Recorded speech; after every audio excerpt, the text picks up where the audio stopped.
spent 30 years not living life. Terrence Malick makes very personal films. You're still the love of my life. Should I tell you that? But with this, there was no script at all. He was creating possibilities for stories about this character. I can't remember the man I wanted to be. You live in a little fantasy world, don't you? It was interesting because it's improvisational for the actors and for the camera. It's a very different experience, and it requires you to let go so much. For example, they're calling me now, and I don't know what I'm going to do.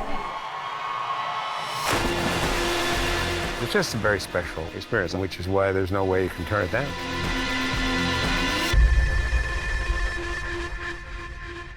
Got a call from my agent saying Terry Malick's interested in you for a film, and as you may know, you're not going to have a script, or you won't know probably really what it's about, but he'd like to meet with you. I remember arriving on set, and I was asking anyone I could find, who am I? What character? Do you know anything about my character? They're like, we have no idea. We have no idea. None of us know. You'll just speak to Terry, and then you'll know what you're doing. This might be my 80-something movie, 86, I think. It's a very unique experience. It's something that I never experienced before.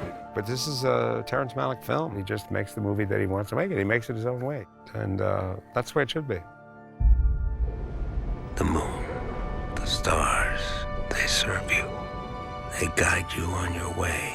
The light in the eyes of others. There was no wrong idea you could try. Intuition and instinct was celebrated. Everything was sort of welcome in that way, and everything was fun and immediate, but taken seriously. The philosophy behind it was, let's start before we're ready. Some days I would arrive and literally I'd walk onto the set and they were already filming, and so I would just sort of walk into the scene and figure it out. But Terry writes pages and pages of ideas mixed with dialogue, mixed with sort of stream of consciousness, and you're supposed to say what feels right to you. Love's so rare that when you find it, you can't doubt it.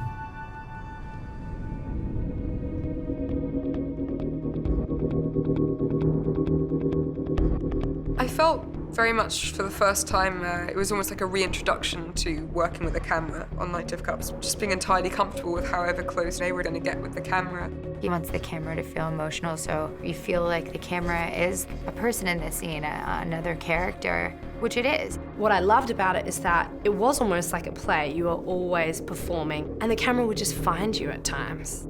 But, you know, it made it very natural because you just get on with it, you know, and just ignore whether the camera's watching you or not.